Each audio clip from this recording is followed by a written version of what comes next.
Hare Hare. Essence of the Gita. Yesterday, uh, we discussed the first teaching of the Bhagavad Gita. We are not the body, we are spirit, soul.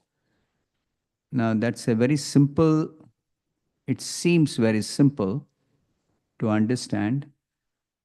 Yes, but then it is very, very profound teaching of the Gita. It's fine, no? Why are you just blocking the. Acha, okay, okay, like that. Okay. Thank you. So now let's move to the second lesson. As I described yesterday, it has got a lot of stuff, and I suggested some shlokas which you can read. Hmm?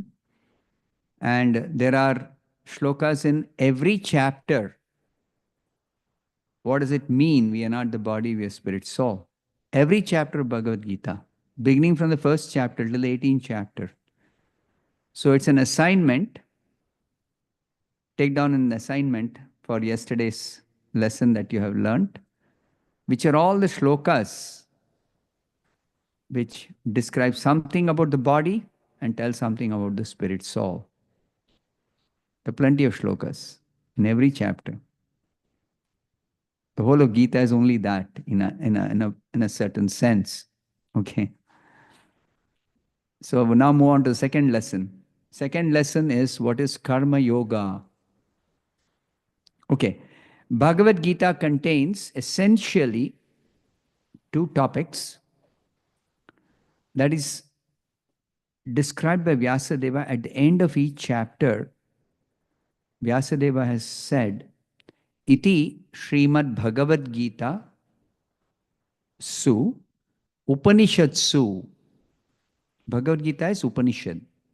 At the end of each chapter, he says, Iti means thus ends the chapter. Prabhupada says, thus ends the Bhaktivedanta purports. Prabhupada says. So, same thing, Vyasadeva says, Iti Srimad Bhagavad Gita Su Upanishadsu. Bhagavad Gita is Upanishad. I described that yesterday. Then, Brahma Vidyayam. Bhagavad Gita has two major topics described in 18 chapters. The first topic is called Brahma Vidya. Brahma Vidya is spiritual knowledge. Spiritual knowledge. Atma Vidya, Brahma Vidya, Adhyatma Vidya. In the 10th chapter, Krishna says, Adhyatma Vidya Vidyanam. I am the science, spiritual science among all the different sciences. So, Adhyatma Vidya, Brahma Vidya, Atma Vidya, same thing. Spiritual science. So, that is there. And the second major topic is Yoga Shastra. What is yoga? What is Brahman and what is yoga? So, these are the two topics in the Bhagavad Gita. So, we are not the body, we are spirit, soul is Brahma Vidya. And Brahma Vidya is the major topic, so it is described in different aspects of Brahma Vidya is there in all the chapters. So many verses are there. Now, coming to yoga, Bhagavad Gita describes essentially four types of yoga: Karma Yoga, Jnana Yoga, Dhyana Yoga, and Bhakti Yoga. So let us now go to the second lesson. What is Karma Yoga? A definition for Karma Yoga is in the third chapter. The title of the third chapter is Karma Yoga. So in the third chapter, Karma Yoga is described, but the definition is the ninth verse. Yajnarthat karmanaha anyatra lokoyam karma bandhanaha tadartham karma kaunteya mukta sanga samachara. Ninth verse. Those who have the book or your mobile or whatever device, you open this. 3rd chapter, 9th verse. Can somebody quickly read the meaning? You have another mic I can pass on so that whoever reads can, others can hear. Any volunteer? Yeah. Pado, pado. Work done as a sacrifice for Vishnu has to be performed, otherwise, work binds one to this material world. Therefore, O son of Kunti, perform your prescribed duties for his satisfaction. Okay. Read. And in that way, you will always remain unattached and free from bondage. Okay. So this is a definition for karma yoga. What is karma yoga? Work has to be done. Karma means work. Yoga means to connect with the Supreme Lord, with Krishna.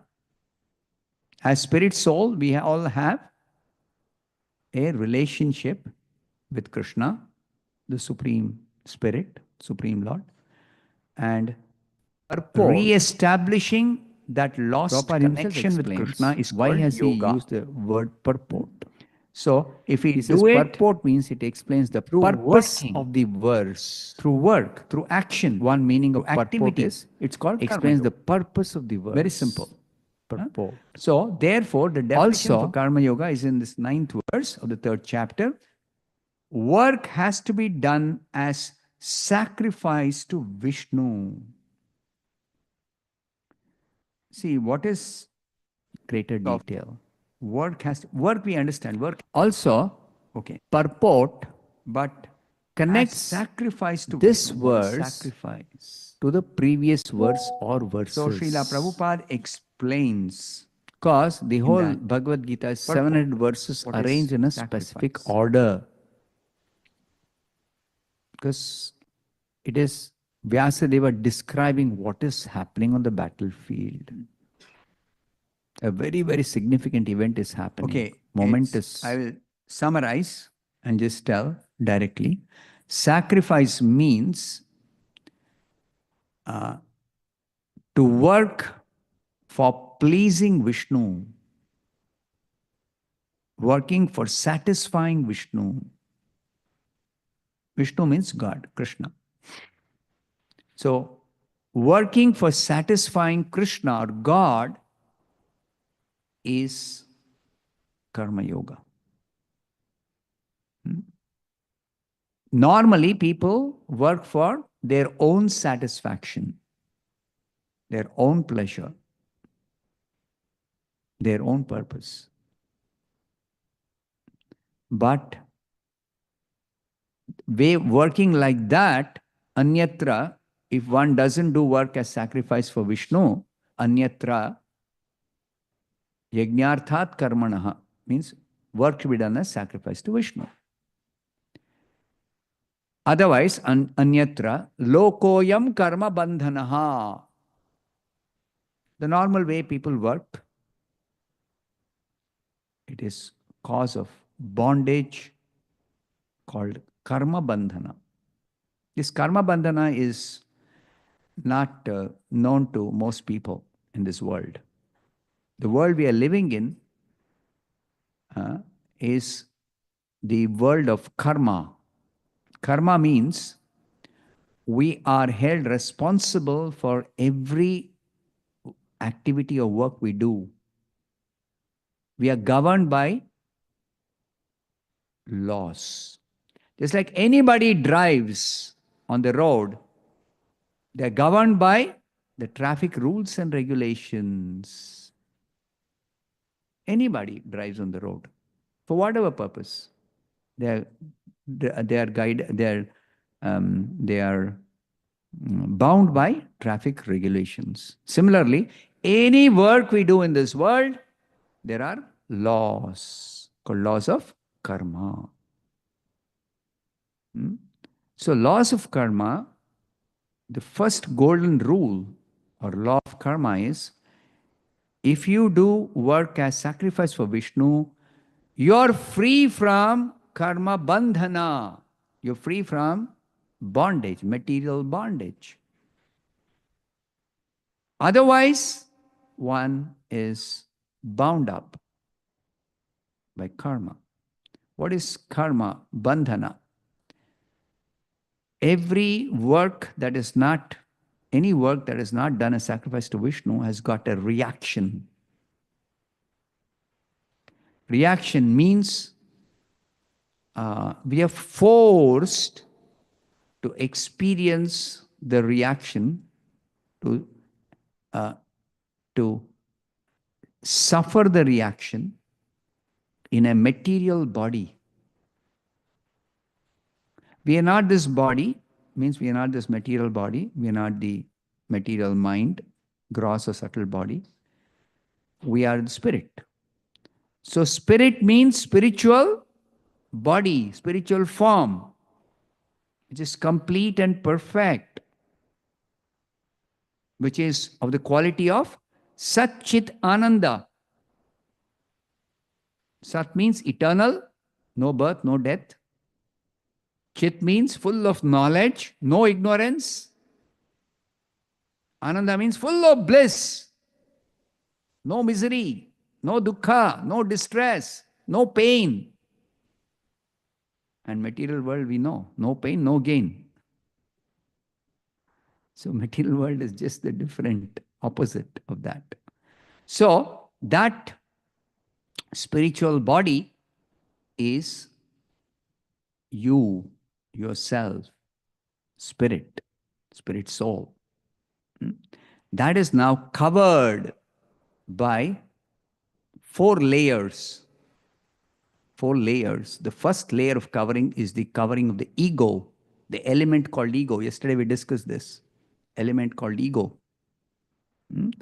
More precisely, it's called false ego, but right now I'll just use this term ego, ahankara. Then there is a covering over that ego called intelligence, covering of intelligence. Each of this is a material element.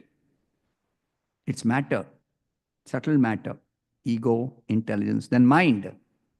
The third covering is mind. And the fourth covering, final covering, is this body, this physical body. Body we understand from the Sankhya philosophy perspective of analyzing this body, what the body is, etc. It's a covering of the 10 senses. This body is made up of 10 senses. Indriya. Indriya, Manas, Buddhi, Ahankara. 4 coverings for the soul, for the spirit, for you, for me, for each one of us. And these coverings, through these coverings, we have to be active. We have to work. We have to acquire knowledge. We have to interact. We have to see, we have to smell, we have to touch, we have to think, we have to feel, we have to do, etc., etc. Our existence is through these 4 coverings. That's our existence. And these coverings are actually bondage. Means they are limiting us as spirit soul. What are the qualities of spirit? I told you should read 3 specific verses. 20, 24 and 25. Wonderful qualities. So to summarize, Satchidananda, quality of spirit, quality of you, quality of me, quality of each one of us, eternal. But because of these coverings, we experience what is called as death. We experience what is called as birth. We experience 4 fundamental miseries due to this body, these coverings. Birth, death, disease, old age. So, so you have to discover, learn, understand, I'm spirit soul, I'm not this body, I'm not the mind, I'm not the intelligence, I'm not the ego. Body means 10 senses. 5 senses of perception, all of us know, eyes, ears, nose, tongue, and the sensation of touch. And 5 working senses, Jnanendriya, Karmendriya. This is described in the 13th chapter, 6th verse. I mentioned this yesterday, I think. 7th chapter, 4th verse describes 8 elements of matter, and 13th chapter, 6th verse describes 24 elements of matter. 24 elements. So among these 24 elements, there are 10 senses. These are material. This body is material body, the gross body. Gross body, there are 10 senses. The senses of perception you all know. With eyes we see, with nose we smell, with ears we hear, etc. Now these working senses, hands, most important working sense is the hands. And what a wonderful sense organ Krishna has given us. See, with the hands, what all human beings do. Just quickly tell me what all can be done with the hand. Mataji. You can cook. Wonderful dishes you can cook. Hath ka chamatkar hai na? Hastaguna, in Kannada we say hastaguna. Somebody's hand is so good. Just their touch, it'll be wonderful. Okay? So cooking can be done with these hands. Okay, then next. That's okay, but tell me specific things. Writing. Gardening, can do gardening. Okay. But more importantly, something skilled. Playing mridanga or tabla. How the fingers move. They play such nice melodies. And isn't it? Then, drawing, painting. What a skill, no? Just few movements of the hand, expert sketching people or this drawing people, painting people, just few strokes and beautiful face they make. At least when I was a kid, I used to attend this drawing competition. They would invite some expert artist to be the judge, and then he would show on a big screen, he would draw few strokes, beautiful face he makes. Now, shall I make this person who's smiling, make him cry? Another few strokes, you'll be seeing crying. Isn't it a skill of the hand? With just few strokes, a laughing person, a crying person, a funny looking face. Huh? So that is the hand. So many. Those who are experts in, doing hand movements, they have what is called as pantomime. Have you heard of this? Pantomime. They will have a light source at the back. They will have a screen in front. You will be seeing the screen. The back, the shadow will be, there will be a light source from which the shadow is coming on the screen. So they will have some hand movement. They'll make the hand like a horse, and then they'll make one finger come up like a person is sitting, and they'll make the horse gallop by the hand movement. All by the hand movement. They have a whole show like that. Puppet masters. They make puppets, and their hands will be hidden, and the puppets will be dancing, moving around. Puppet shows are not so common nowadays, but there used to be a puppet show masters. They'll have a whole puppet show for 15 minutes. They will do a whole puppet show depicting one entire story. Puppet shows. So like this, hands, wonderful, are the sense of organ for action, active sense. The second one, another very, very important, is the legs. Basically, those who are crippled, how they feel, I wish I had nice legs, I could walk. They can't walk. They have to use crutches or they had to use a wheelchair, those who don't have legs, or they have damaged their legs. You see? We take it for granted. We can walk. Or somebody develops knee pain, joint pain. So many complications may come for the legs. But legs are so wonderful for basically for walking. But not only for walking, the skilled legs, they use it for dancing. Bharatnatyam, Kathakali. How nicely they dance. Graciously, gracefully they dance. Beautiful movements of the legs, no? Dancing. Then there are people who operate the legs and they do tailoring. Now it's not so much there because they have got these electric machines. But tailoring skill, they operate a harmonium, they play by pumping the harmonium using legs. So then both their hands are free. Of course, now you have got a keyboard, so you don't have to pump.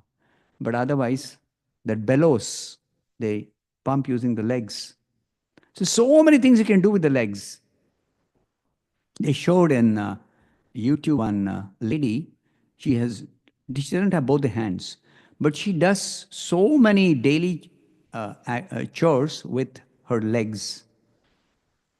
She even gave birth to a child and she was, bathing the child, she was feeding the child, everything she's doing with her legs.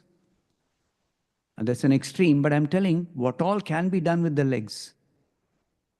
They play expert football, soccer. What do you say, soccer in US? And in India, we say football. How they dribble with the ball. Expertly they do it. What all can be done with the legs? So many things can be done, right? So legs are so important an organ of action. And then the third very, very important organ of action, organ of speech, the voice box. What do you say, voice box? We vibrate the tongue and manipulate the air coming out, and then out comes sound. And that sound, miracles this sound can do. Can speak so very nicely to somebody and make the person feel very, very nice. Or you can be very harsh and scare the hell out of the person, shout at the person, express your anger. Or more importantly, as devotees, we can sing melodiously using your voice organ. You can sing very nicely. Correct? So many things can be done. You can speak in so many different languages using your voice. Right? Skill in speaking. And then there are actors who deliver nice dialogues in a drama or in a cinema. You know how they speak? Expertly they speak. Very effectively they speak. Right? They hold the audience spellbound just by their speaking. There are expert speakers. There are these motivational speakers. I attended when I was in school. One motivational speaker spoke for 3 hours. We felt as if he had spoken for 5 minutes. They're such expert speakers. So that is the chamatkar of the organ of speech, voice. So these three are very important. And two others, not so important, but they are required. The organ of evacuation and the organ of reproduction, the anus and the genitals. They're also very important, but they are also organs of action. So these 5 plus 5 organs are the senses, the Shendriya.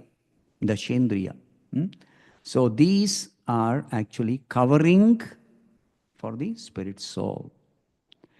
What about our spiritual senses? Spiritual body, I told you, spiritual form. You can see there, Krishna, spiritual form, Krishna's form, Balaram's form, cowherd boy's form, devotee's form. Even Prabhupada's form. is not a material form. It looks like a material form. Deity form, for example, Krishna Balaram. It's for a person who is uneducated in spiritual knowledge, a stone statue, marble statue. What we say as deity, God, form of God, whom we worship, for non-devotees, it is merely a statue, marble statue. So it is not a marble statue. It looks like a marble statue, but it is the form of God. For us who cannot see spiritual form, God has appeared in that form. And He accepts worship, He accepts prayers, He blesses us. He reciprocates with whoever comes to the temple, has darshan, or whoever doesn't come to the temple but online sees the deity form, online attends arati, online offers prayers, online offers, or a picture. You can keep a picture of Krishna Balaram at home and then bow down, do your worship, do your offering, and then your ordinary food becomes prasadam. So that is spiritual form. All that is spiritual form. So spiritual form means there is hand, there are hands, there are legs, but they are not separate parts of the spiritual body. This body, hand is a separate part. Leg is a separate part. Voice box is a separate part. Genitals is a separate part. And inside so many organs, heart is a separate part of the body. Stomach is a separate part of the body. Lungs are a separate part of the body. Kidneys are a separate part of the body. But the spiritual body, there are no heart, lungs, different organs. Okay? It is just made up of spirit. Spirit is another substance, completely another substance. And spiritual form means the form is dynamically changing. This body is also a form which is constantly changing. It is aging, it is deteriorating. But that form, it never deteriorates, ever youthful, ever fresh, ever blossoming. Navayauvanam, that's the characteristic of spiritual form, Navayauvanam. These covered boys you are seeing, of course, Krishna and Balaram as covered boys, eternally they are the same 5-year-old. The covered boys also are always 5-year-old. Eternally youthful. So, that is spiritual form. There are eyes, there are hands, there are legs.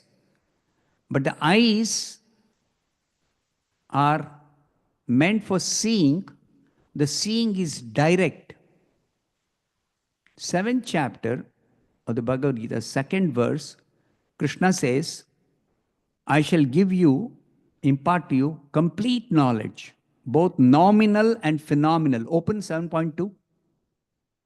And one more devotee, one other volunteer can read. 7.2 translation. Jnanam teham savijnanam.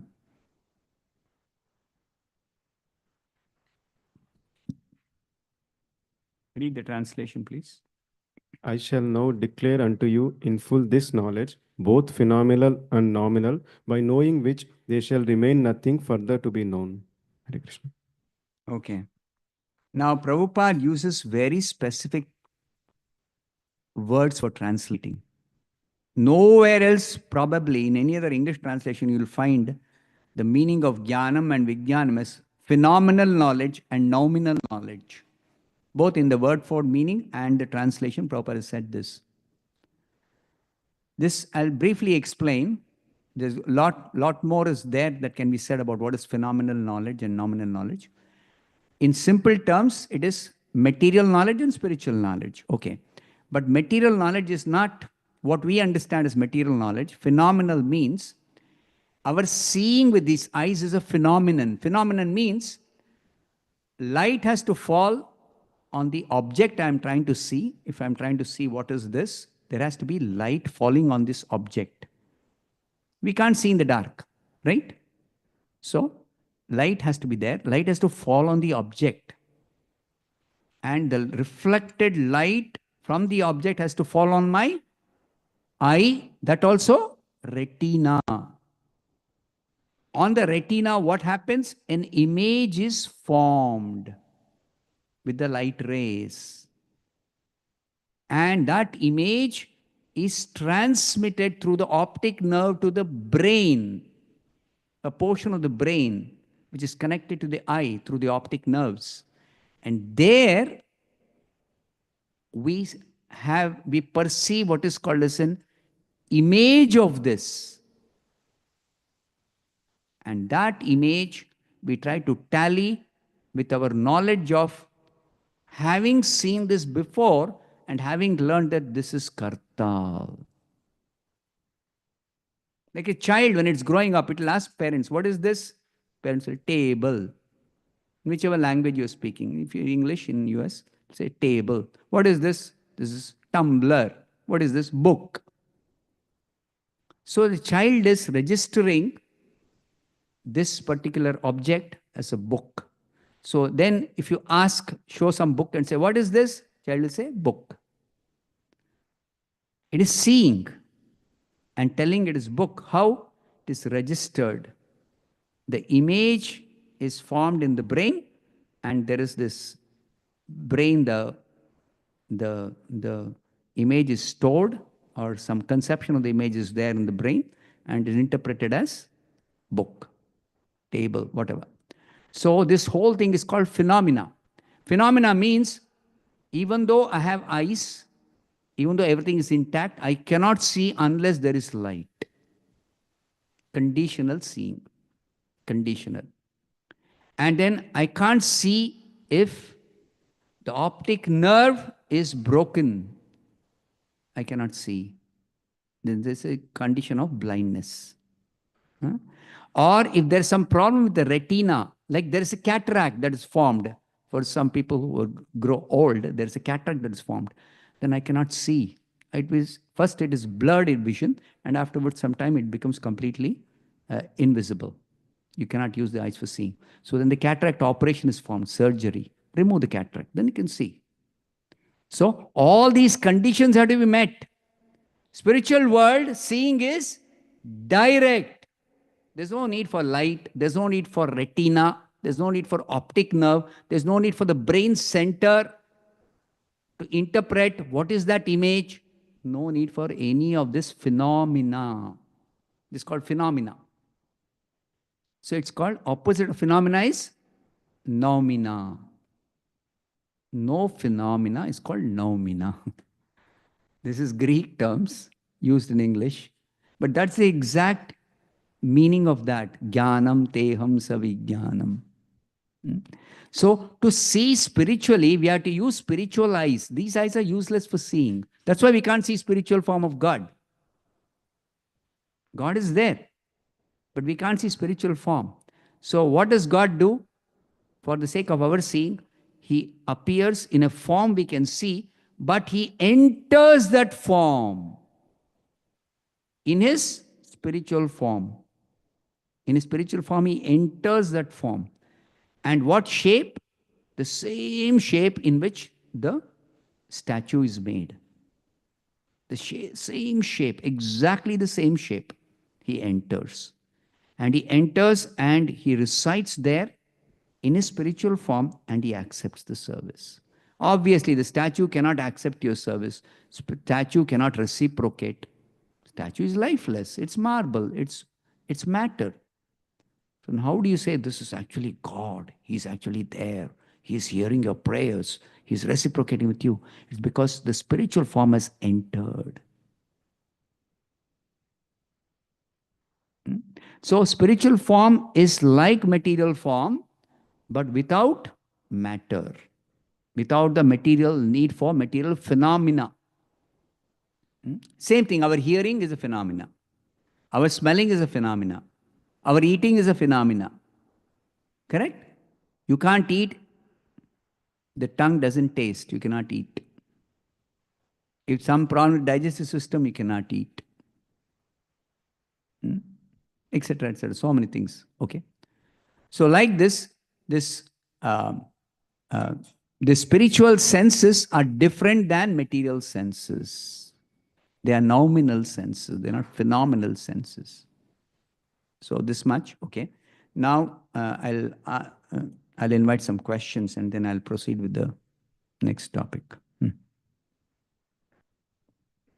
Maharaj, we talk about Gnana and Vijnana as theoretical knowledge and realized knowledge. That is another context. Okay.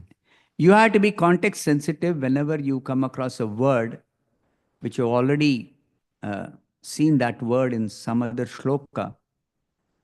You should not take blindly the same meaning everywhere. Like English also, if I say nice, nice can mean, you are a nice person, means your demeanor is very pleasant. This is a nice pen, means it writes very smoothly. So the same word nice, in different contexts, it means different. Similarly, the same word jnana, in different places, it means different. So that's why Prabhupada gives every word an equivalent English meaning. It could be different, it could be the same in two different verses. Okay? Yeah. You mentioned yesterday that we have the Sukshma Sharira. I also heard there is something called the Karana Sharira. Maybe you can educate me on that. And then There is nothing like a Karana Sharira which we analyze in this body. That's a philosophical concept, Karana Sharira. okay. It's a philosophical concept in describing philosophically what is this body. Okay. And then after death, you said that the Sukshma Sharira doesn't die, correct? And so, but do we also have a spiritual form that? Yeah, it is there. You are the spiritual form. Spiritual body means there is no separate, just like the material body, you say spirit is separate, body is separate. Right? It's made of matter. Mind is separate, senses is separate, intelligence is separate, ego is separate. Spiritual form means the functionality of the mind, intelligence, ego, everything is there in the spiritual spirit. Everything is there.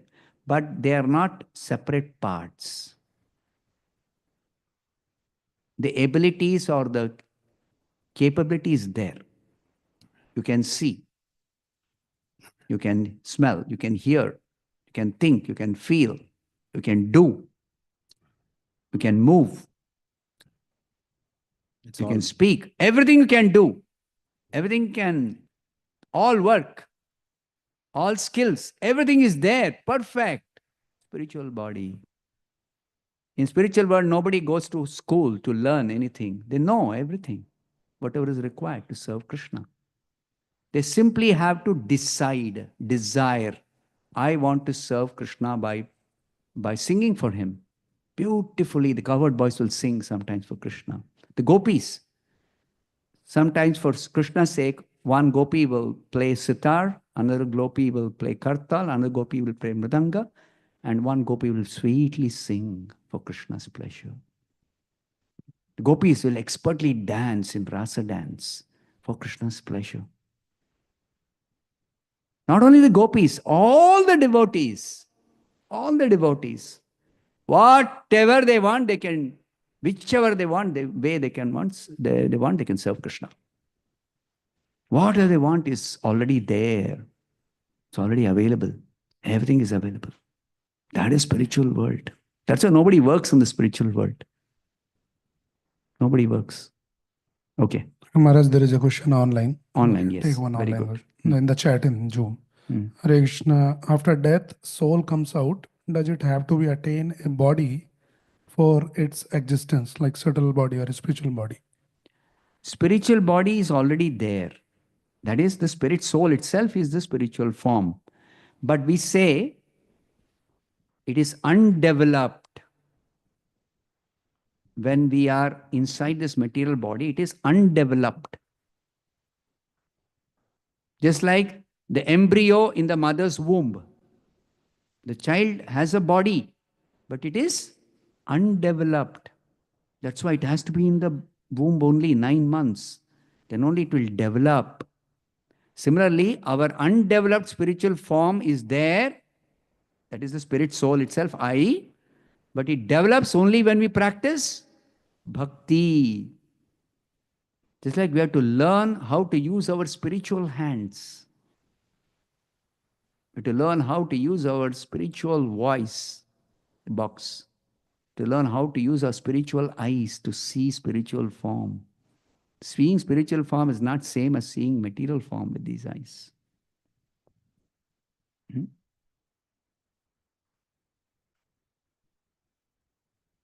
Hare Krishna Maharaj, Dandavat Pranam. So the spirit soul is very small, right? So like you say, like it takes a form. So that Not means it takes a form, it is form. Not even has a form. It is form. Spirit means form. Spirit means person. yeah, like it's a bit confusing because it's a very Why confusing? like because like it's very small, right? And when it exists. So like, what if it is small? So what if it is small? Okay. Like you have so many people, so many creatures, they are of all different sizes. So what? If a bee is so small, but it can do such a wonderful thing of going and picking that flower juice and converting it into honey. You know how much it takes?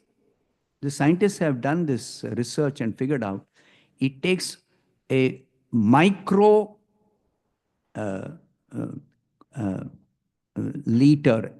microliter of not even ml, microliter, 10 to the power minus 6 liter of the fruit juice, and it takes from some 1,000 flowers on an average to produce one drop of honey.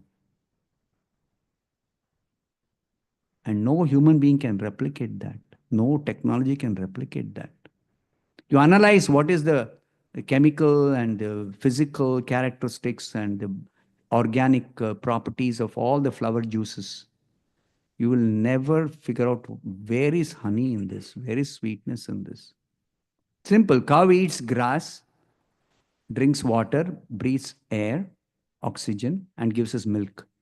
What are the properties of all this? Water and grass and air. And what is the property of milk? Nutritional value. You can't compare it all. Scientists will go mad. How is it producing such a wonderful thing as milk? Mother, she gives milk to the child. She eats rice, dal, sabji, and drinks water and breathes air, and she produces milk for the child. Perfect, balanced, life-sustaining milk for the child. Only the child can digest that when it is just born, mother's milk. So anybody can replicate? No, not possible. Okay. Maharaj, one more. We'll take from online. Can the spirit wait for several years before being born? Or do they have to be born right away if they have material desires? Good question. One. Yes. Spirit has to wait if there are very grievous sins committed in this life. Like we have, you all know, 4 regulative principles. Don't eat meat. Meat eating is a very, very grievous, sinful activity. So meat eaters are destined to suffer in hell for many millions of years, especially if they are involved in cow killing. They're eating cow flesh. But even if not cow flesh, some other flesh also, it'll be less number of years. For cow killers, those who eat cow flesh, as many millions of years as there is hair on the body of the cow. This is not mythology, this is fact. Can somebody count how many hairs are there on the body of a cow? I don't know. millions, billions, trillions. I don't know how many hairs are there. It's impractical to count even. So very, very long time. But even those who eat goat flesh or chicken flesh or whatever, they have to suffer in hell for thousands or lakhs or millions of years. Therefore, it's called a grievous sin. Such people, hellish punishment is for those who are criminals. Just like in state law, we have civil law and criminal law. Supposing I overspeed, it's a civil violation. So I'll be just given a fine, that's all. And say, don't drive so fast, please drive. And this time you just pay a fine, that's all. Civil law. Criminal law, immediate arrest. And then there's a trial. And then a punishment, rigorous imprisonment, or some other simple imprisonment, or sometimes death sentence. Correct? Severity is too much, criminal law. Similarly, the laws of karma, criminal punishment is for those who violate very, very fundamental laws like thou shalt not kill. That is violated, suffering in hell before they get the next body. And for that suffering, they are given one special body. Just like criminals in the imprisoned criminals, they are given a uniform in the jail. They won't be given simple clothes. No. They can't choose. I want to wear a nice purple colored shirt. No. They're given the uniform, prisoner's uniform. So there's something called Yatana Sharira. That Yatana Sharira is simply meant for inflicting punishment. Just like somebody is punished in hell, they have to suffer 10,000 lashes of the whip. So there are Yamadutas who will whip the criminal, the person who has committed the grievous sin. So that 10,000 lashes, if in ordinary body it is done much before 1,000 lashes, the person will die. But there, the person will not die. That Yatana Sharira is a subtle body. Subtle body. So they will suffer. I can't take it anymore, but they have to undergo pain of 10,000 lashes. They will cry, they will scream, they will be, there'll be excruciating pain, no relief, no stoppage. So this is the difference. You have to wait to get the next body if there is hellish punishment. Otherwise, you immediately get the next body. Okay. We'll proceed now. Okay. Hare Krishna. So this is the second lesson of Karma Yoga. So you have to study third chapter for understanding Karma Yoga. So many things are there.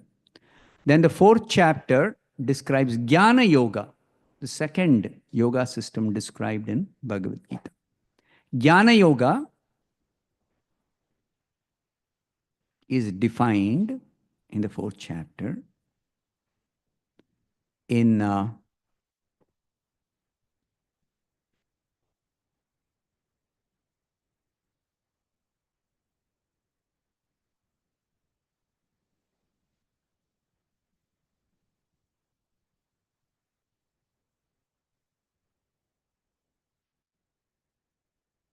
third verse, fourth chapter, 33rd verse. Somebody can read the translation?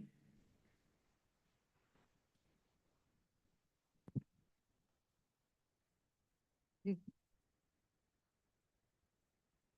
33rd verse, translation. Please read. O chastiser Chastiser of the enemy. O chastiser of the enemy. Addressing Arjuna as Arjuna, Parantapa. chastiser. The sacrifice of knowledge is greater than the sacrifice of material possessions. O son of Partha. Pritha. O son of Pritha. Sorry. O son of Pritha. After all, the sacrifice of work culminates in the transcendental knowledge. So two sentences. First sentence is sacrifice of knowledge is greater than sacrifice of material possessions. And the second sentence is the sacrifice of work culminates in transcendental knowledge. Culminates means ends in transcendental knowledge. So Jnana Yoga is the yoga of knowledge, through cultivation of transcendental knowledge, the spiritual knowledge, we realize the self, we realize God. This is what Jnana Yoga is. So, this is definition of Jnana Yoga, that work should be done as sacrifice. So, there are different types of sacrifice that are described in the 4th chapter. There are different types of sacrifice. The principle of doing sacrifice is there in the 3rd chapter, but how to do sacrifice, that is described in the 4th chapter. The different types of sacrifices one can perform, and that's a very technical thing, but it is described in the 4th chapter. You can read different types of sacrifice. But all sacrifices end in transcendental knowledge. And therefore, the sacrifice of knowledge, Jnana Yajna, is greater than sacrifice of material possessions, Dravya Yajna. Dravya Yajna is, there's a sacrificial fire, and you have to put different dravyas, ghee, grains, fruits. Sometimes there is a sacrifice where you have to put gold, you have to put silver, you have to put honey, so many things.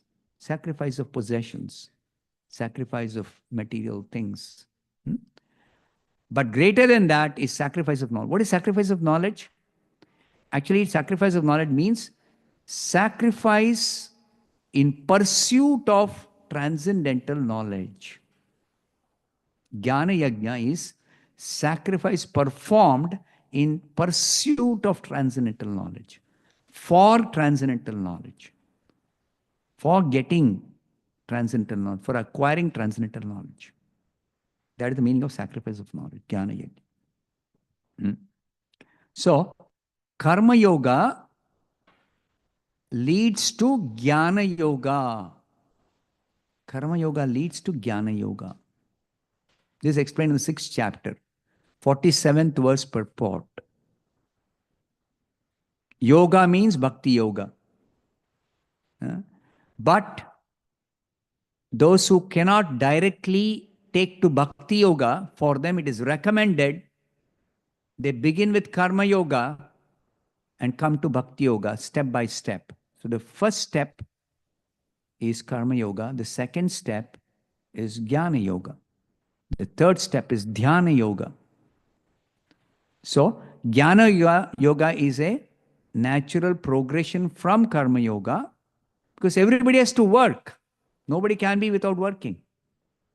Okay? So work has to be done as sacrifice to Vishnu in order to practice Karma Yoga. And then this work, you do a sacrifice, sacrifice, sacrifice, sacrifice, to lead to transcendental knowledge. And when you're situated in transcendental knowledge, you don't have to do work anymore as sacrifice, but your activities, basic activities for maintaining the body, will simply be done without any difficulty or without any specific requirements or needs. Be done automatically. But you will be actually acting on the basis of, on the platform of transcendental knowledge. Just like we devotees who have joined as full-time missionaries, right? We don't have any obligation to perform our duties before we joined, like duty towards parents, duty towards society, duty towards country, duty towards devatas, so many duties. Human beings have got 6 kinds of duties. So we don't have any obligation for the duties because we are engaged in devotional service to Krishna. There's a verse in the Bhagavatam. Devarshi bhutaptan rinam pitrunam nayam runicharajan na kinkaro nayam runicharajan sarvatmanaya sharanam sharanyam kato mukundam parihrutti kartum.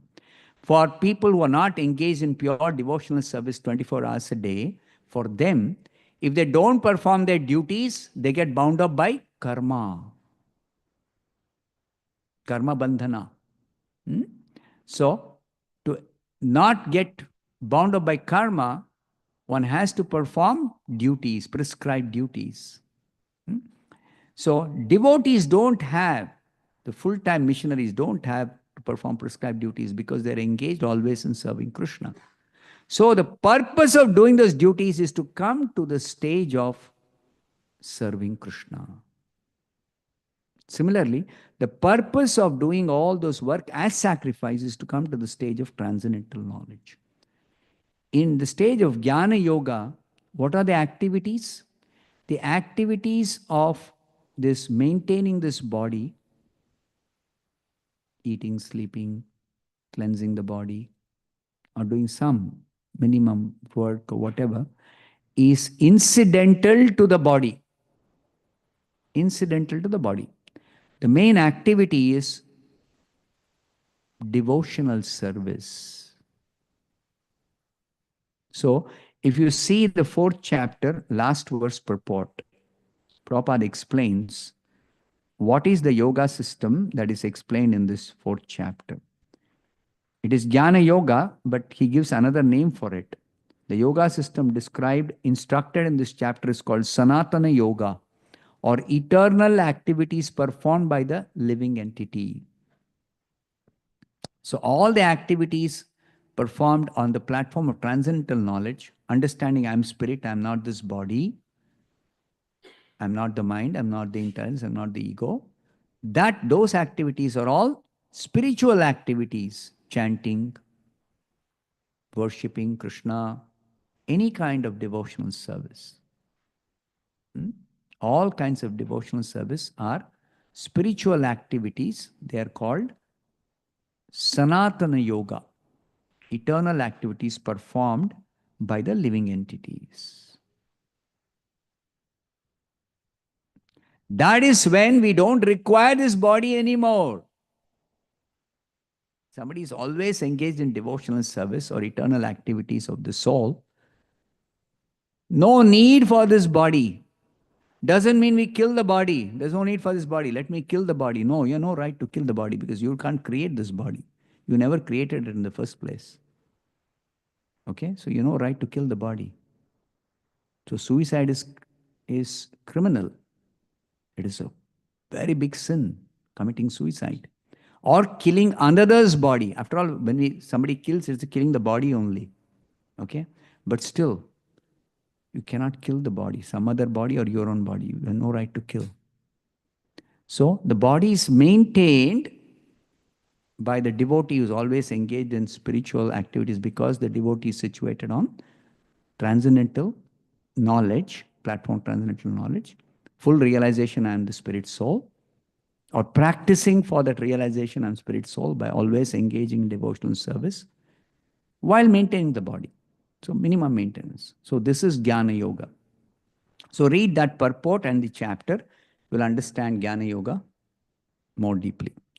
The 4th lesson is what is Dhyana Yoga, 6th chapter of Bhagavad Gita. Of course, the title of the chapter is Sankhya Yoga. It's called Sankhya Yoga because this Sankhya Yoga is what is described by Lord Kapila in 3rd canto of the Bhagavatam as Sankhya Yoga. He teaches Sankhya Yoga, which is nothing but Dhyana Yoga or Ashtanga Yoga, Hatha Yoga, Raja Yoga. So many different names are there for the same yoga system. It's the yoga of meditation, basically. But meditation is one of the steps in Dhyana Yoga. Therefore, it's called Ashtanga Yoga. And where are the steps given? In the 5th chapter, purport to 27 and 28 verses. Together, these two verses are given. Please open 5th chapter, 27 and 28.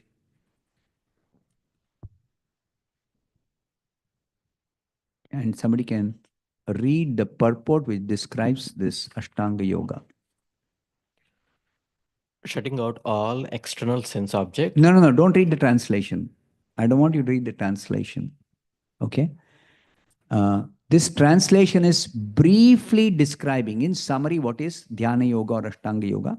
But the actual steps are given in the second paragraph, the first sentence. Please read the second paragraph, first sentence. Whoever started reading translation, please read the second paragraph of the purport, the first sentence. It's a long sentence. Read slowly. After explaining the above principles of liberation in the Supreme, the Lord gives instruction to Arjuna as to how one can come to that position by the practice of the mysticism or yoga known as Ashtanga Yoga, which is divisible into an eightfold procedure called Yama, Yama, Niyama, Asana, Asana, Pranayama, Pranayama, Pratyahara, Pratyahara, Dharana, Dharana, Dhyana, Dhyana. and Samadhi. Now count. How many are there? 8. 8. Ashta Anga Yoga. Eightfold yoga system. Okay. So this is what I wanted you to read. Thank you. So this is where Prabhupada describes Ashtanga Yoga. And the little more details are given in the 6th chapter. So Prabhupada says in the same purport,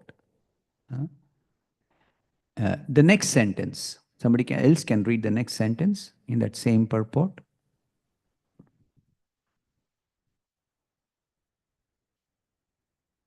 Read, Mataji, read. In the Second sixth- sentence. In the 6th chapter, the subject of yoga is explicitly detailed, and at the end of the 5th, it is only preliminarily explained. Okay. So these two verses, preliminary explanation of Ashtanga Yoga or Dhyana Yoga, detailed explanation in the 6th chapter. So the Sankhya Yoga title is from that Kapila's description of Ashtanga Yoga in the 3rd canto of the Bhagavad. That's why Sankhya Yoga. So there is also something called Sankhya Yoga mentioned in the 2nd chapter, 39th verse. Please open 2nd chapter, 39th verse. Eshate abhihita sankhya. Can somebody read the translation? Buddhir yoge tu imam shunu.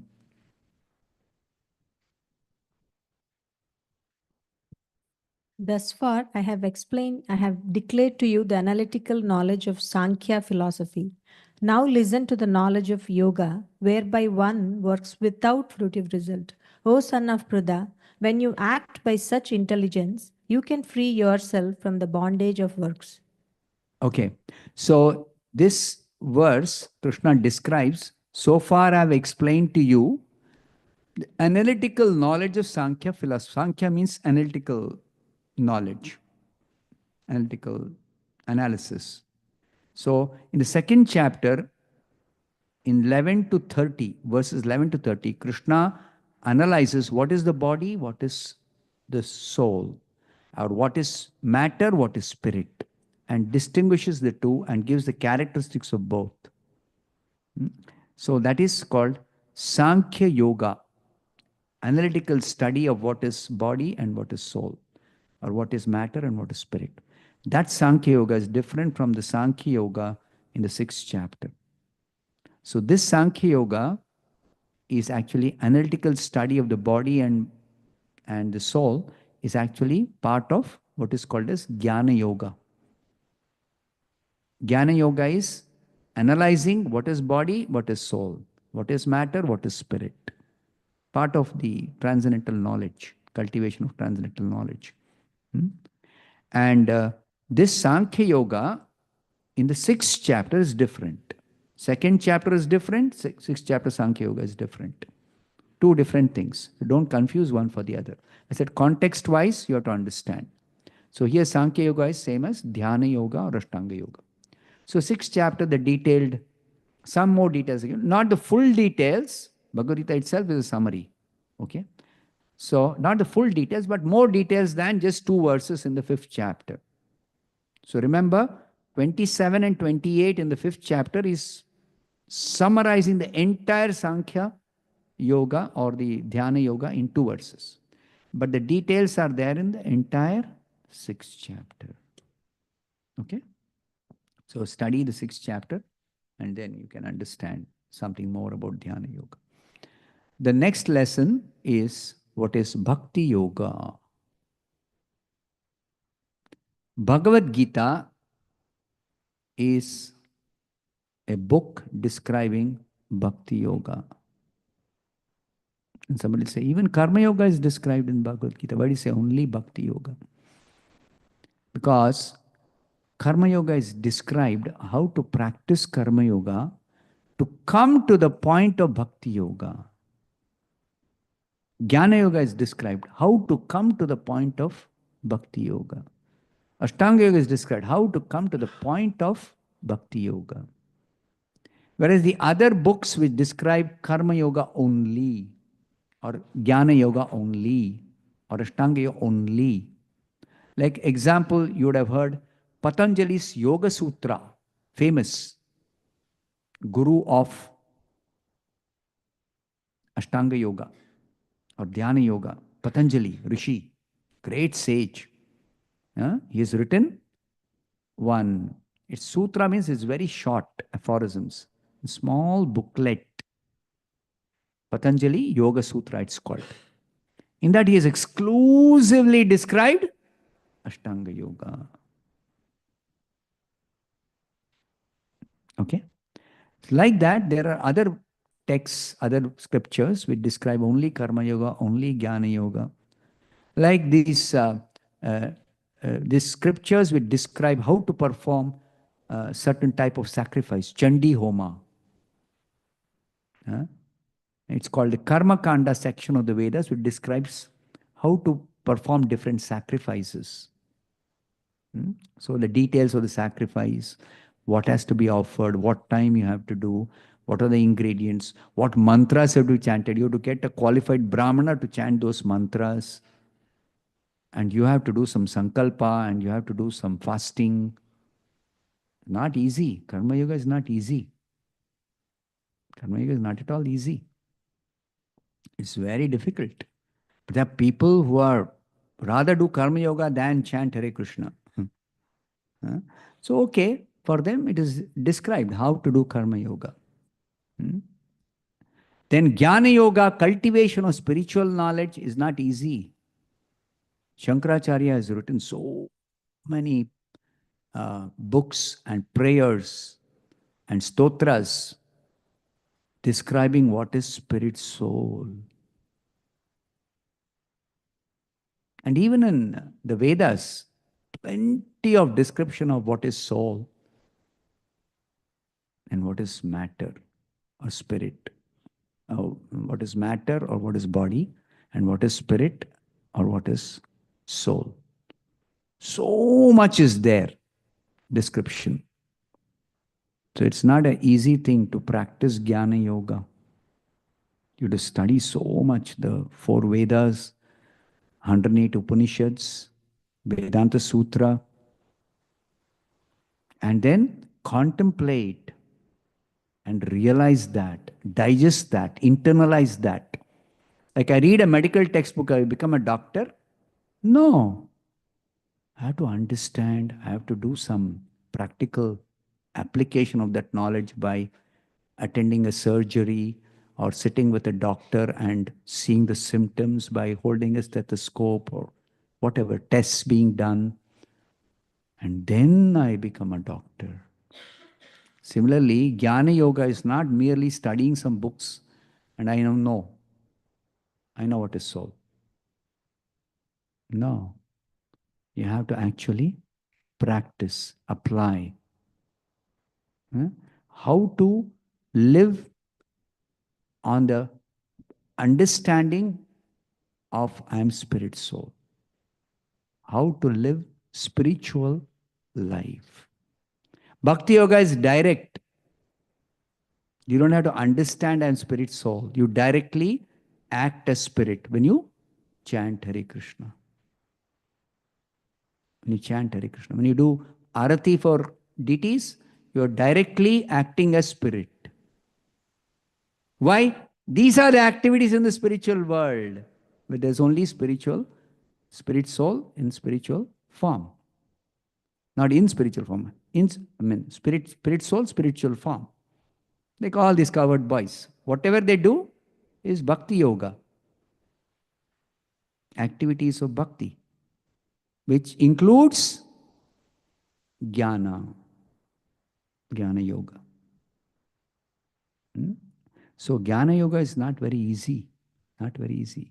Ashtanga yoga, obviously we know so much austerity. Yama, niyama. Nowadays they only practice little pranayama, little asana, little pranayama, dhyana. Directly go to dhyana. Only as far as I know, most people practice only these three. But there are serious yogis in the Himalayas, some of them are there, they are practicing yama, niyama. Yama means don'ts. Don't sleep more than 2 hours. Cut down sleeping. If you want to seriously practice Ashtanga Yoga, cut down sleeping and then bring it down to 0. Dhruva Maharaj practiced Ashtanga Yoga. Can read in the 4th canto of the Bhagavatam what he did. 6 months he attained perfection. He did a fast tracking of practice. Okay. So Bhakti Yoga. Now Bhakti Yoga is described at the end of the 6th chapter. Last verse. Somebody read the translation.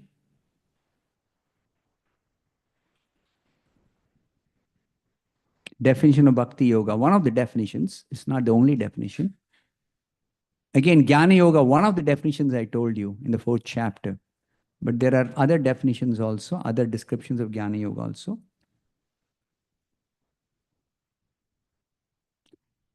At the end of this sessions tomorrow, sometime day after tomorrow, I will prepare some notes and give to Nandakishore Prabhu in the soft copy form, and he'll pass on to all of you through WhatsApp or whatever, email or whatever. You'll get all the notes, whatever I have described, what I have spoken, and the specific verses dealing with Jnana Yoga, definition of Jnana Yoga, description of Jnana Yoga, all that I will give you the verse references, okay? I'll do that. So can you read? Last verse translation of 6th chapter, 47th verse translation. 6.47, please open. Translation is going to read, Sanatan Prabhu. And of all yogis, the one with great faith, who always abides in me, thinks of me within himself, and renders transcendental loving service to me. He is the most intimately united with me in yoga, and is the highest of all. That is my opinion. See, Krishna describes 46th verse, be a yogi. Tapasvibhyo adhiko yogi, jnanibhyo pi matodikaha, karmibhyaschadiko yogi, tasmad yogi bhavarjuna. So, tapasvibhyo adhiko yogi, 46th verse, is a yogi is greater than a tapasvi, greater than a one who is practicing Ashtanga Yoga.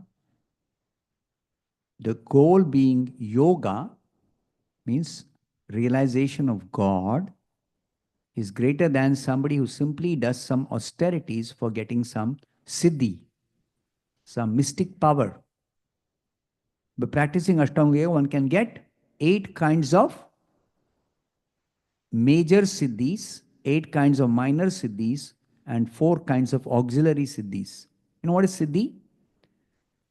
Mystic power. One can become smaller than the smallest. There's like a yogi who's got this anima siddhi, lock him up in a room.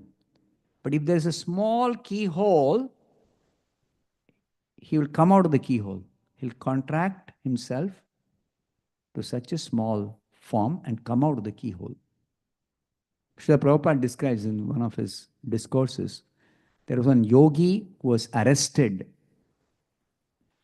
because he used to walk naked on the streets. He was a yogi, so he didn't care for dressing himself. But he was arrested. He was warned, don't walk naked. It disturbs people's mind. So then he wouldn't care. Then they arrested him. He came out of the jail. Everybody shocked. How did he come out of the jail? He's not broken anything. Then they understood he has got powers by which he is able to come out. Anima Siddhi. So like that, there are siddhis. But if the aim of Ashtanga Yoga practice is siddhi, then such a person is not called a yogi, Ashtanga yogi, is called tapasvi. So yoga means the ultimate goal of God realization. So God realization is the real aim of yoga, any yoga, karma yoga, jnana yoga, ashtanga yoga, or bhakti yoga. Bhakti yoga directly we are introduced to God. We directly come in contact with God. We directly realize God when we begin bhakti yoga. You vibrate your tongue and say, Krishna. Krishna is present on your tongue in the form of the sound of Hare Krishna, of Krishna. The sound Krishna is Krishna. Sound Krishna is Krishna. You eat prasadam. Krishna becomes the prasadam.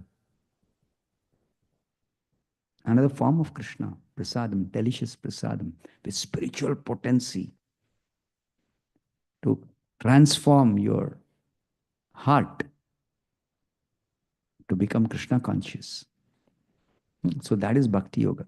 So anyway, the Bhakti Yoga description here is, among all yogis, Ashtanga yogi, Karma yogi, Jnana yogi, the topmost is the Bhakti yogi.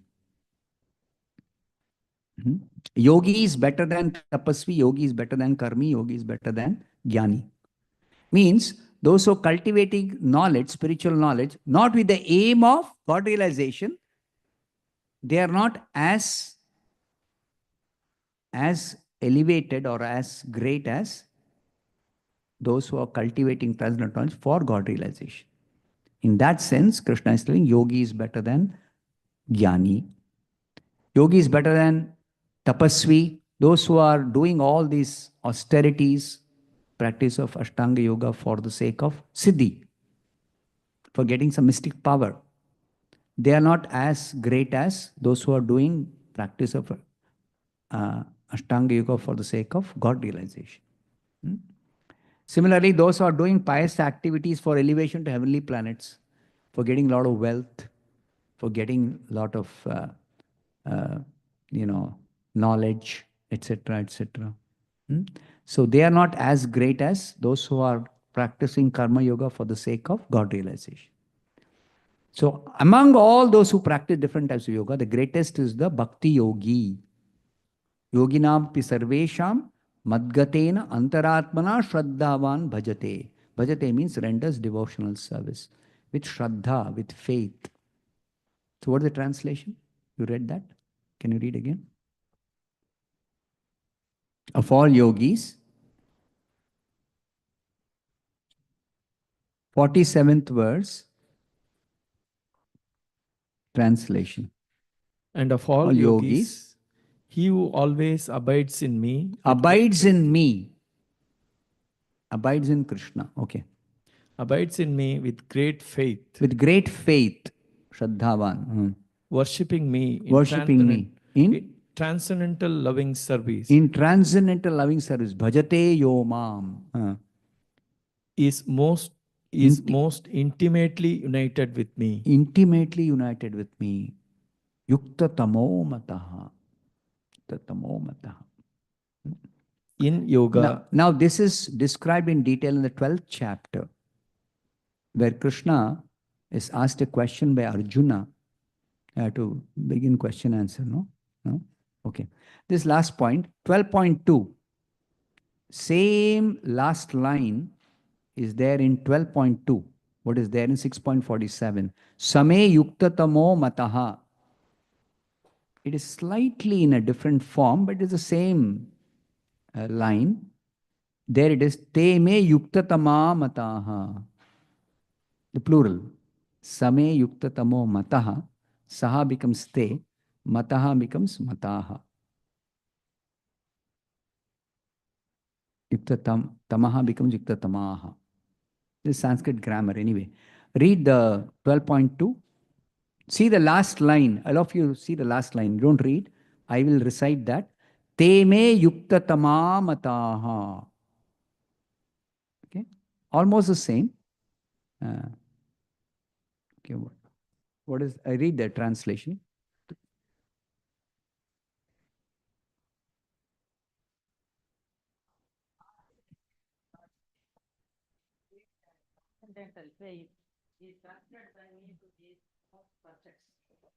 See, same thing now. 6.47 and 12.2 is the same. Correct?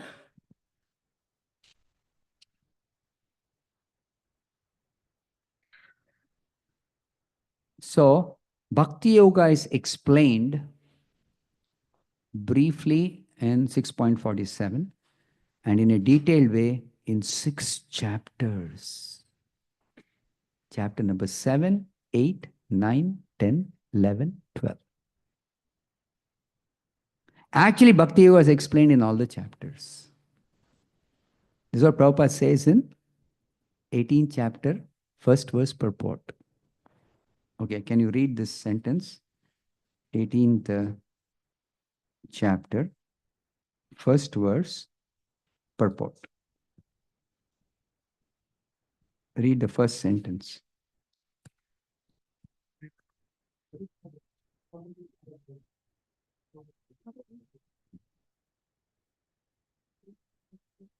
First 3 sentences.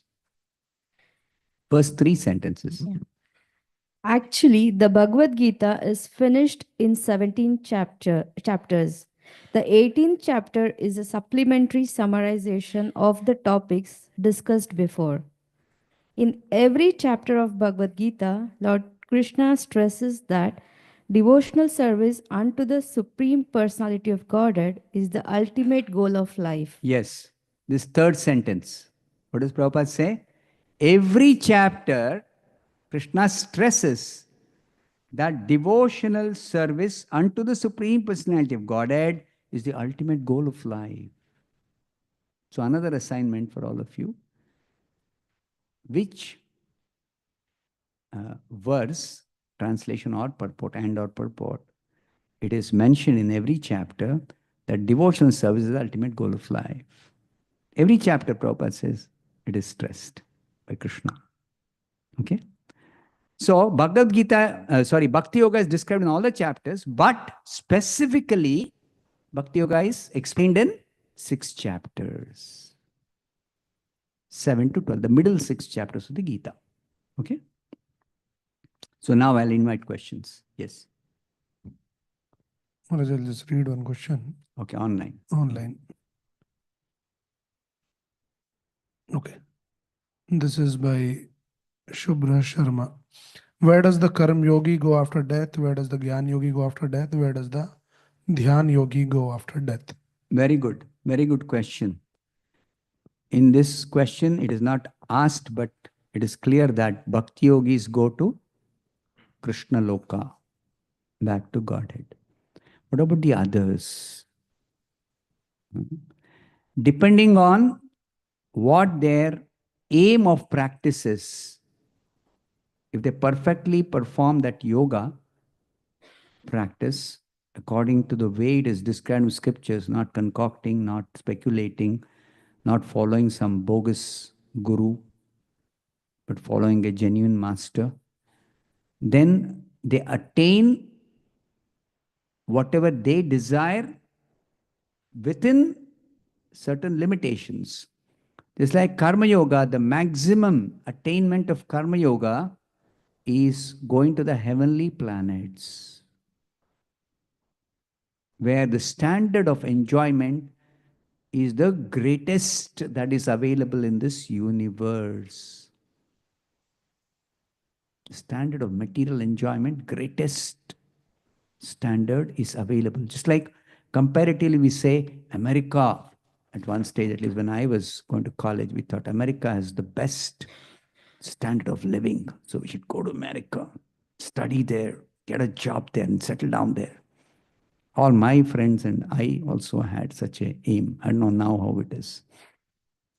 So among yogis, karma yogis, the topmost achievement that is possible and generally that is understood by most karma yogis is attaining birth in heavenly planets. Next life, I'm going to take birth in heavenly planets. That's the maximum they can attain. And anything lower than that, automatically it's there if they desire something lower. Instead of attaining birth in heaven, somebody may desire to take birth in America. Somebody may desire to take birth in a very, very rich person's family, noble person's family. I want to be born in a family like Ambani's in India, or Tata's in India, or Rockefeller in America, whatever, Bill Gates' family, Steve Jobs' family, whatever, like that. So all that is possible in Karma Yoga.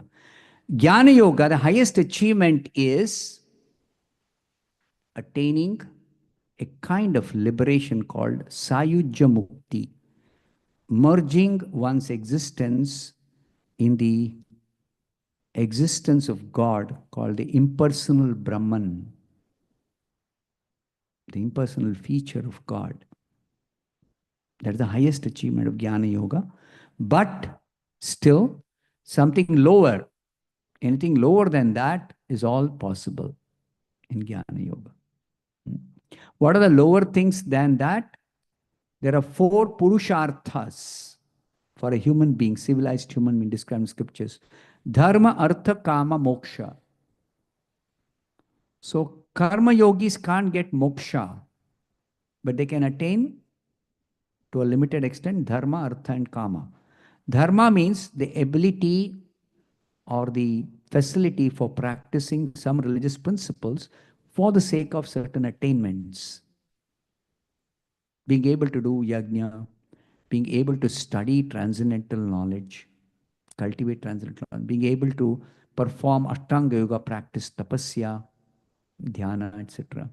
Asana, pranayama, dhyana, yama, niyama, and all that. So that is, what are they saying?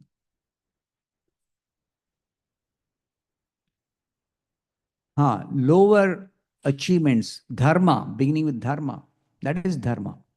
The ability to practice, ability to follow the principles of karma yoga, jnana yoga, dhyana yoga. But not bhakti yoga. Bhakti yoga doesn't require any facility or any ability, nothing. Everybody vibrates their tongue for so many things. Vibrate your tongue and say Hare Krishna. That is chanting. Anybody can do it. Chaitanya Mahaprabhu made animals chant Hare Krishna. He made one dog chant Hare Krishna and dog went back to Godhead. This is then Chaitanya Charitamrita. While passing through Jharikanda forest, he made the animals chant and dance, not just chant.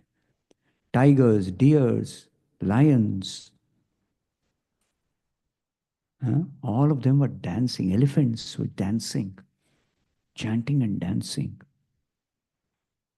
So human beings certainly can. We can't make animals chant, but at least we can make human beings chant. So bhakti yoga doesn't require. But other yogas, there's a necessity of qualification. Not everybody can simply do some sacrifice. No. So many arrangements, so much of qualified brahmana is required for performing sacrifice. Jnana yoga, to cultivate knowledge, you have to learn Sanskrit grammar, 12 years minimum, in a gurukula dedicated for learning. Otherwise, what will you understand reading all those scriptures? And even the masters, they speak so difficult language, no? They'll describe soul. So many ways they describe soul. Even the translation also is difficult. So these are all very difficult things, and the ability to do that, if you practice properly, dharma, artha. Artha is economic development. Economic development is money, but it's not just wealth. It's also the facilities, the comforts, the skills, the atmosphere. All that is artha. Like those who work in Google, they have such a nice environment that everything is taken care of. You simply have to focus on doing your research or your development or whatever. Now other companies are also doing that. Basically, a factory is made for producing some component of product perfectly, everything arranged. Near perfect, if not perfect. Okay. So like that, even for practicing yoga, you have to select a proper place. That's described in 6th chapter. Even practicing karma yoga, you have to arrange for a sacrifice in a sacred place. You can't do sacrifice in your home. Karma yoga sacrifice you cannot do in your home. Like that. So that is called artha. Then kama. What is kama? Satisfaction of one's senses, including the mind. Kama. That kama is also possible by practicing karma yoga, jnana yoga, dhyana yoga. But in karma yoga practice, moksha is not possible. Liberation is not possible. Liberation begins with jnana yoga practice. So jnana, dhyana and bhakti all lead to liberation. But different types of liberation are there. In jnana yoga, only one type of liberation, sayujya mukti. That is described in the 12th chapter by Prabhupada. Read the 12th chapter. There he described what is this liberation of merging, sayujya mukti. Then other types of liberation are possible in dhyana yoga. But bhakti yoga is the only one which can give us not just moksha, beyond moksha, it can give us bhakti. What is bhakti? Love for Krishna. We can awaken our dormant love for Krishna. It includes all dharma, artha, kama, moksha, everything, all types of moksha, everything. Open 8.28. 8.28 is stated. What I'm telling you now. Bhakti gives everything.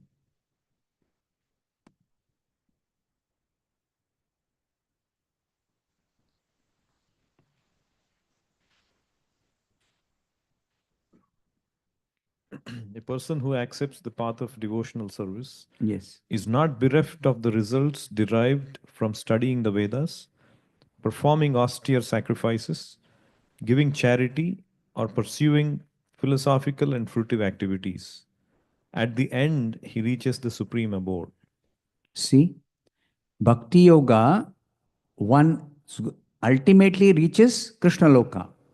But because he did not practice, let us say, he didn't come gradually, step by step to Bhakti Yoga, directly to, like all of us. I think all of us have taken up Bhakti Yoga directly. Right? We can't remember, right? Previous life, maybe we have practiced something else. But at this life, most of us have met on and practiced Karma Yoga exactly according to the scriptural direction. We've not done that. So directly we take up Bhakti Yoga. So what about the benefits or achievements of Karma Yoga, Jnana Yoga, Dhyana Yoga? We are bereft of that? No. This verse, Krishna says, you will get all the results of those yoga systems without practicing that yoga. And above all, what is not possible through other yogas, going to Krishna Loka, is only possible through Bhakti Yoga. Okay, next question. So, Maharaj, the question I had was, while describing the Gnana Yoga in the 4th chapter, we discussed, rather you pointed out towards the end of the chapter that when one comes to the perfection of Gnana Yoga, the activities of maintaining the body are incidental to the body. The main activity is devotional service. And all activities. No, main activity is acting on the platform of the transcendental knowledge, which is devotional service, but they do not know yet. Till they come to Bhakti Yoga, they don't know what is devotional service. Okay, so that knowledge itself, that devotional service is actual spiritual activity itself, is revealed only in Bhakti Yoga practice. So what it's do they, not known. when they come to the, when it so is they'll said, abstain from all types of sinful activities, one thing. Even pious activities, they'll choose those activities which are not meant for elevation to heavenly planets. Those activities are not meant for getting siddhi. They'll avoid all that. They'll not perform those type of pious activities. They'll do only pious activities. But what type of pious activities? That which help us to get out of this material existence, that which give us liberation. That is Jnana Yoga, perfection. Means those type of activities. There are three kinds of pious activities. Bhogon Mukha Punya, Mokshon Mukha Punya, Bhaktion Mukha Punya. Three kinds of pious activities. So we are also doing pious activities when you chant Hare Krishna, when you engage in Sankirtan, when you worship deity, when you take prasadam, we are engaged in Punya Karma. But what kind of Punya Karma? Bhaktyon Mukha, which will help us advance in Krishna consciousness, which will give us advancement in bhakti, become closer to Krishna. Whereas those who are practicing Jnana Yoga, in the advanced stage of Jnana Yoga, they'll only do those type of Punya Karma, it's called Mokshonmukha Punya. That will liberate, that which will not bind them to the material world. Of course, work done as sacrifice to Vishnu guarantees you will not get bound up. But Jnana Yogis, they want liberation, not of the kind that devotees want. Devotees want liberation for the sake of bhakti, for the sake of engaging in Krishna's service, which is not a separate necessity for the devotees, because devotional service itself is performed on the liberated platform. Just like when you chant Hare Krishna, you are not situated in the material world. You are on the spiritual world, in the spiritual platform. Bhakti Yoga is always enacted or performed on the spiritual platform. Above the gunas. We'll come to that in the 14th chapter when we discuss the three gunas. Okay. So on the similar lines, when you said karma, when they progress to gnana, but in the karma itself, Karma yoga to Jnana Yoga. Karma yoga to Gnana Yoga. But the Karma Yoga itself, you pointed out the definition of 3.9, which is work done as a sacrifice to Vishnu has to be performed. But that is as good as bhakti, isn't it? No. What is the goal of Karma Yoga? The goal of Karma Yoga is what Karma Yoga is meant to give. That's not Bhakti Yoga. Karma Yoga is Bhakti Yoga if the sacrifice done to Vishnu is for Bhakti. Okay. Okay? We also do Sankirtan Yajna. But Sankirtan Yajna is not Karma Yoga. Or it is Karma Yoga if you consider it as also a sacrifice, type of sacrifice. But it is a special type of Karma Yoga, which is not different from Bhakti Yoga. That's described by Prabhupada in one purport in the 2nd chapter. I forget the number. Later on I'll tell you. Okay, next question. Yeah, there is hand being raised. It's just connected to this discussion. So it said, Yagnarthat karmano anyatra lokoyam karma bandhanaha. The karma yogi, but if he's going to heavenly planet, still he is bound to the loka, right? But as per the statement, lokoyam, he is doing yagna. Krishna is stating that trying to please Vishnu by doing sacrifice for Vishnu is the perfection of Karma Yoga, which is nothing but bhakti. Because any yoga ultimately is meant to lead to bhakti. So you can directly come to bhakti even by simply doing sacrifice, which we are all doing. Sankirtan Yajna, we are just doing Sankirtan Yajna. And we are directly coming to bhakti. Right? So even ordinary sacrifice, like we do Narsimha Homa. So we are offering something in the fire, no? It looks like other Chandi Homa, Ayushya Homa, Vastu Shanti Homa.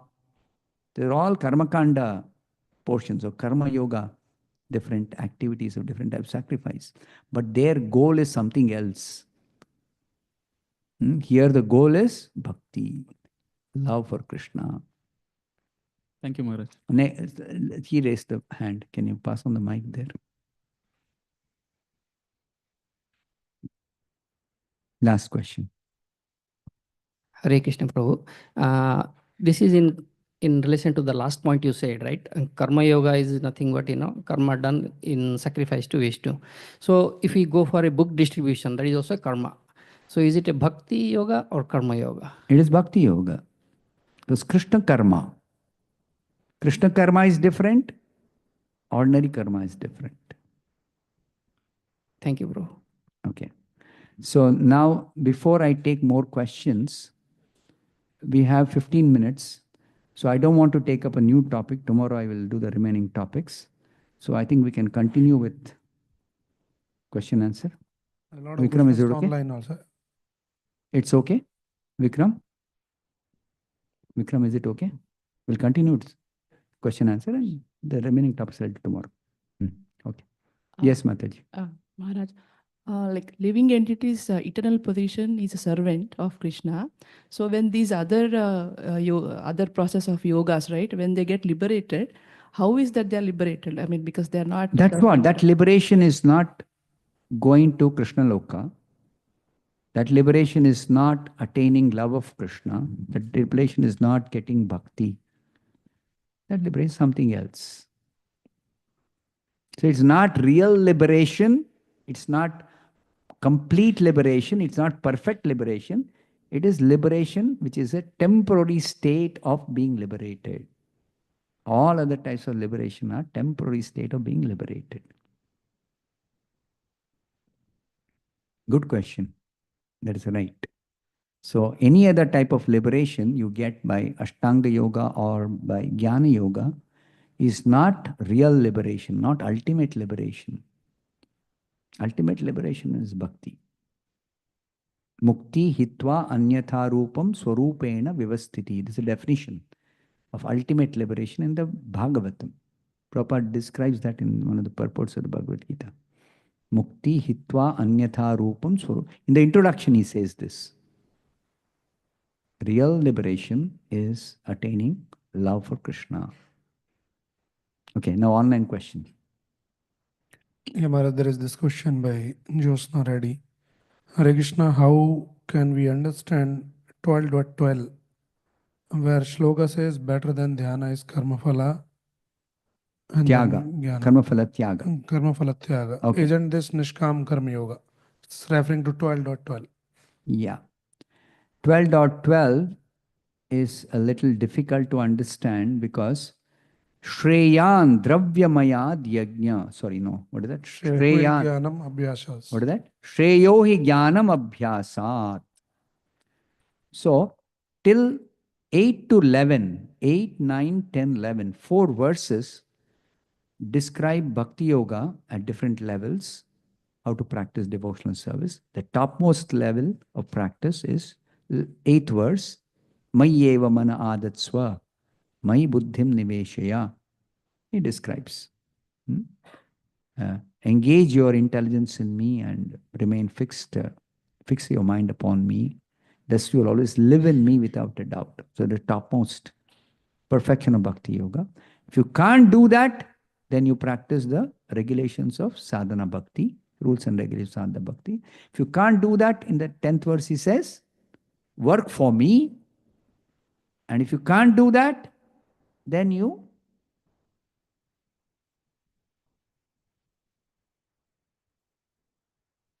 offer the results of your work for a good cause. These are 4 levels of bhakti. These are all direct practitioners of Bhakti Yoga. Now, there are other practitioners of yoga. Karma yogis, Jnana yogis, Ashtanga yogis also. What about them? If somebody cannot take to the practice of Bhakti Yoga, then better for them rather than say, I cannot do Bhakti Yoga, so I won't do yoga at all. No. There is other yoga available. Shreyohi Jnanam Abhyasat. So, Jnana, cultivate transcendental knowledge. But for cultivating transcendental knowledge, you cannot directly come to Jnana Yoga. Not possible. From preliminaries are there for Jnana Yoga. What is that? Karma Yoga. That Prabhupada explains in the purport to 12.12. So read carefully 12.12 purport. In all cases, one has to sacrifice the results of his activities for a good cause, for a higher cause. I'll read that sentence and then we'll take the next question. 12.12, 12.12 purport, Prabhupada explains. But in all cases, one should give up the results of fruits of labor. This means to employ the result of karma for some good cause. So even Jnana Yoga requires practice of karma yoga. As Jnana Yoga is not possible. And then better than means higher than Jnana Yoga. Jnana Yoga leads to Ashtanga Yoga. Shreyo hi jnanam abhyasat jnana dhyanam vishishyate. Dhyanam. So there dhyana refers to dhyana yoga, Ashtanga yoga. It lead to dhyana yoga. Then dhyanat karma phalas tyaga. This karma phala tyaga is actually sacrificing the results of one's work, which is basically what karma yoga, which yoga system is all about, for Krishna, for Vishnu. Tadartham karma kaunteya. That is the perfection of sacrifice. But that is nothing but bhakti only. Sacrificing the results of one's work for Krishna completely is actually bhakti. It is no longer karma yoga, it's no longer jnana yoga, no longer ashtanga yoga, it is bhakti yoga. So karma yoga is bhakti yoga if one sacrifices the results of one's work for Krishna 100%. That is bhakti yoga. Next question. Online, anything is there? Hare Krishna Maharaj. So in various purports, Prabhupada mentions that whoever saw Krishna on the battlefield get liberation. So what kind of liberation would that be? Attaining Swarupa. That is the ultimate liberation. Krishna was present on the battlefield of Kurukshetra as the chariot driver of Arjuna. So people may think that Arjuna is his best friend and Krishna had taken a vow not to fight, take up any weapons. So at least let me assist Arjuna, strategize with him, drive his chariot in such a way that he'll be able to defeat the enemy. And out of love for his devotee, he accepted that position. But more confidential understanding of why he was on the battlefield, not fighting, but for another purpose, to deliver everybody who was present on the battlefield. So whoever was killed, irrespective of whether they belong to Duryodhana's party or Pandava's party, both sides there were soldiers who were killed. So they all attained Swarupa, the highest perfection of Bhakti Yoga, Bhakti. Because they died in the presence of Krishna. Bhishma did the same thing to attain the highest perfection of yoga practice. Bhishma, he fixed his attention on Krishna and offered wonderful prayers and quit the body.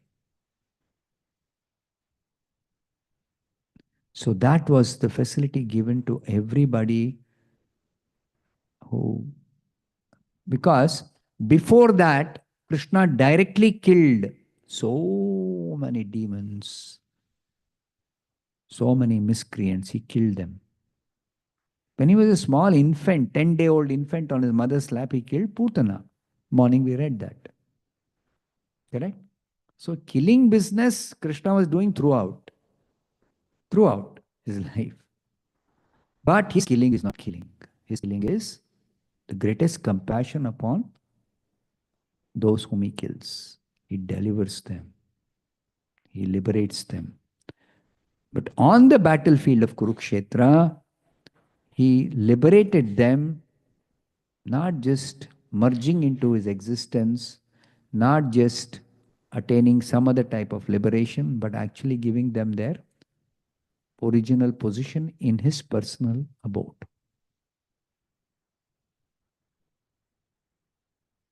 Okay, next question. Hare Krishna Maharaj, thank you so much for your association. Very grateful. Yesterday you mentioned subtle body does not have death. Then how is it material, Maharaj? Subtle body is not a physical body. Death applies only to the physical body. The Panchabhuta Sharira, the elements go back to the body is made up of earth, water, fire, air, and sky, space. So when the body is burnt or buried or whatever is done, given to the vultures, ultimately, the elements are separated. They were combined together when the body was formed in the mother's womb, and they're separated when it is cremated. Okay? Whereas subtle body, the mind is there as mind, as an element. It's there as mind, that's all.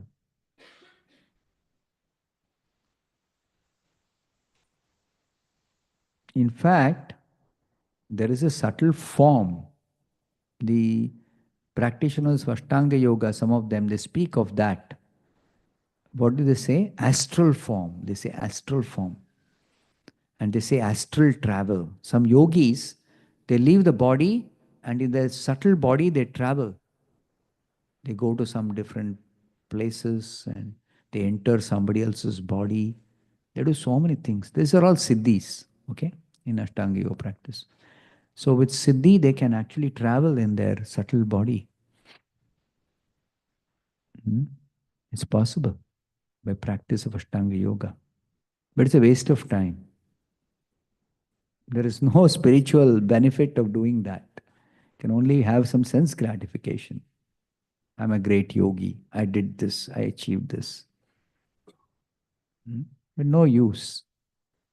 It doesn't help to conquer death. All the siddhis are useless for conquering death. That yogi who came out of that keyhole when he was arrested, when death comes, can he say, I can escape death? No way. Nobody can escape death except devotees. Last question before we close. Yes. Hare Krishna Prabhu. Online question. Hare Krishna Prabhu. Am I audible? Is devotional service with intent of attaining pure love for the Supreme Lord qualify one to be in Krishna consciousness and to be in perfect bhakti stage despite his sins committed out of ignorance? Yes, 100%. Yes. Hare Krishna Prabhuji. My question was, in Kali Yuga, where does the personal form of Krishna reside? In the deity, in the holy name. Beyond that, I mean, we say, right, there's a Vrindavan in the... It's not beyond. Vrindavan is also another aspect of Krishna's form only. Krishna. The personality of Krishna is not just a form of Krishna. It is the form, the name, the qualities, the abode, the devotees, the paraphernalia, everything is identical with Krishna. This is very difficult to understand for us.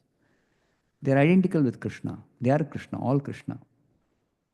But they say there's a Vrindavan in the sky, right? There's a Vrindavan. Yeah, there is a place. That's a spiritual planet. Yeah, Spiritual planet where Krishna resides. There is. See, spiritual variety doesn't mean that it is something like material variety. Material variety, when I say there's a place called Vrindavan. Actually, it is not a material place, but whatever we know as material place, Vrindavan is different and this is different. what is it? Uh, let's say Milpitas is different. Okay? Vrindavan is different, Milpitas is different. There are different locations, different places, different climate, different types of soil, all this we see. This is material variety. Spiritual variety, Vrindavan is there, Mathura is there, Dwarka is there, Vaikunta is there, but all are of the same quality, spirit. But it is spiritual variety. Impersonalists say everything is of the same quality as spirit, everything is spirit. Yes. So there's no variety. No, there is variety. Abode of Krishna is abode of Krishna. Name of Krishna is name of Krishna. Form of Krishna is form of Krishna. Distinctly, the form is there, the name is there. But as far as quality is concerned, all are spirit, spiritual in quality. Substance, what is substance? Spirit. One substance, spirit. Same substance. Even we are made of the same substance, spirit. Krishna is made of the same substance, spirit. But Krishna's form is different, our form is different. Different means individuality. Individuality. I am an individual as a devotee of Krishna. You are an individual devotee of Krishna. Krishna is an individual as the Supreme Lord of all the devotees of everything. He is a person. Similarly, Krishna's name is Krishna, but name is name. Person is person. Form is form. You cannot say everything is one. No, they're not one. They're one in the sense they're all of spiritual substance. That way one, yes. But they are different. Ejal Prabhupada gives a simple example. Is there a difference between a ball of cotton and a cotton shirt? There is difference and there's no difference. Substance is cotton, whether cotton ball or cotton shirt. But you cannot use cotton ball as cotton shirt. You cannot use cotton shirt as cotton ball. The cotton ball, Matajis, you make batti, the wicks, correct? Can you make wicks out of cotton shirt? The substance is the same. But spirit, substance is same, but form is form, name is name, place is place. But if I'm in Vrindavan, I can associate with Krishna simply by being in Vrindavan, without searching for Krishna. They're searching for Krishna. But in Vrindavan, if Krishna is gone cow herding, Mother Yashoda will be waiting for Krishna to come back from cow herding because Krishna is not at home, her home. So this is spiritual variety. It's a transcendental variety. So in spiritual life, there is separation, there is also oneness. There is separation, there is oneness. Krishna is always present in his bhava form in Vrindavan. But when he was 12 years old, he went away to Mathura and never came back. From Mathura, he went to Dwaraka and never came back to Vrindavan. The rest of the life, the gopis, younger gopis, older gopis, covered boys, covered men, everybody was feeling separation from Krishna. They're feeling so much separation from Krishna. But that's another type of ecstasy in separation from Krishna. Thinking of Krishna, remembering Krishna, recollecting the pastimes he performed when he was in Vrindavan, the different interactions they had, the different wonderful pastimes he performed, the loving exchanges he had with each of the devotees. Always remembering that they were always in ecstasy. And you're waiting, when is Krishna going to come back? So that is transcendental variety of dynamic of spiritual life. But it's not like materially somebody's like you have your son with you at home. He goes to college and he stays in a hostel. Be waiting, when is he going to come back home? But even when he's not home, it's not same as, when he's home. But But for devotees in Vrindavan, whether Krishna is there in Vrindavan, not there in Vrindavan, actually is always present in their heart. In a bhava form, ecstasy. And that's a very elevated subject, but just to answer your question. Okay, we'll close here. Hare Krishna Prabhu. Hello? Hare Krishna Prabhu. I had one question if you don't. No, it's time up. Tomorrow you can ask the question. Hare Krishna. First question will be your question tomorrow, okay? All right. When we take the break, QA break. Yeah, please remember that, Sanatan Prabhu. I hope you're coming tomorrow. Yes. Even if you don't come, if you say, give the online question, we'll take your question. What's your name? Manju. Okay, Manju's question will be the first question we'll take, whether online or in present here in this hall. Okay. Yeah. No. Yeah. Okay. We have with us Gaura Shakti Das. Please come here. He's come from India. He has produced a film about one saint in Karnataka called Purandara Dasa. You might have heard, some of you might have heard.